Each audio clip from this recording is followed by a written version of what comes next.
नमस्कार मंडळी मी गणेश ठाकरे रोखोक या चॅनलवरती आपलं सहर्ष स्वागत आहे.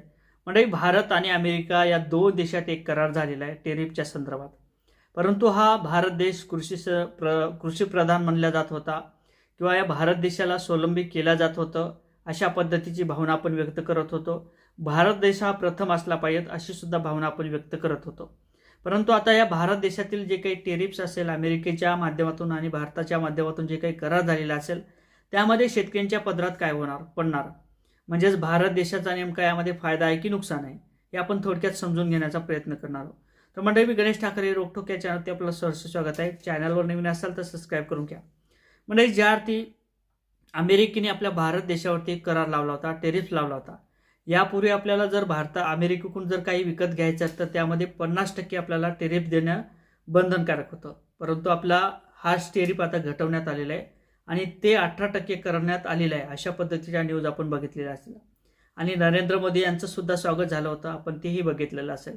परंतु नरेंद्र मोदी आता जवळपास 4 ते 5 महिने झाले या विषयावरती बोलत नव्हते आणि त्या गोष्टीला आता कुठंतरी बळी पडलेले आहेत, अशा सुद्धा भावना आहेत. कारण तर ज्या अमेरिकेने आपल्या भारतावरती 50% टेरिफ लावला होता, आता ते 18% केला आणि त्यानंतर आपण खुश झालो, अशी जर भावना आपली व्यक्त करत असेल तर आपलं हे चुकीचं आहे. ज्या अमेरिकेकडून आपण भारताला जर एखादी वस्तू विकायची, म्हणजे भारतातून जर अमेरिकेला एखादी गोष्ट विकायची असेल किंवा आपल्याला ती द्यायची असेल तर त्याच्यावरती आपल्याला 18% अमेरिका टॅक्स देणार आहे. मग अमेरिका आपलं उत्पन्न घेणार का? नाही. तीच अमेरिका आपल्या भारत देशात व्यापार करत असेल, सोयाबीन असेल, कापूस असेल, इतर फळं असतील किंवा फळपिकं असतील, याची जर विक्री आपल्या भारत देशात करत असेल तर त्याला मात्र 0% एवढी टेरिफ असणार आहे, टॅक्स असणार आहे. मग काय होईल? भारत देशातील जे काही उत्पन्न असेल त्याची जी काही खरेदी असेल ती कोणी करणार नाही. कारण तर अमेरिकेतून जी काही वस्तू असेल ती आपल्या भारत देशात जर 2 रुपयात मिळत असेल आणि भारतातली वस्तू 5 रुपयाला आपल्याला जर घ्यायचं काम पडत असेल तर कोणतीही व्यक्ती 2 रुपयाचीच वस्तू घेईल, 5 रुपयाची वस्तू घ्यायला मागे पुढे पाहिजे. मग भारत देशात आणि अमेरिकेत जे काही करार झालेला असेल तो कशा पद्धतीने झालेला आहे, यामध्ये शेतकऱ्यांचं काय हित आहे का? शेतकऱ्यांचं काय होणार? शेतकऱ्यांचं पहिलेच तर कंबरडं मोडलेलं आहे, त्या परत शेतकऱ्यांचं काय होणार? जे शेतकऱ्यांच्या हातात आलेलं पीक असेल, सोयाबीन असेल, कापूस असेल, इतर जे काही पिकं असेल हे पिकवल्या जातात.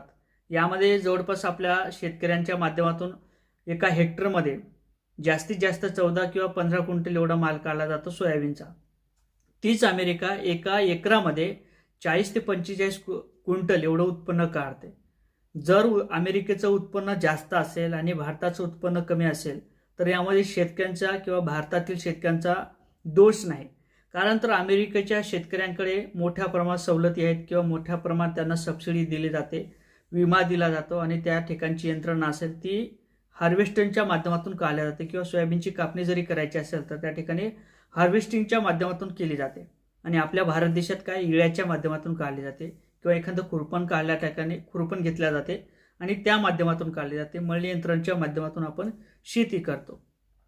अर्थातच काय तर अमेरिकेच्या शेतकऱ्यांच्या जे काही उत्पन्न असेल ते मोठ्या प्रमाणात आहे.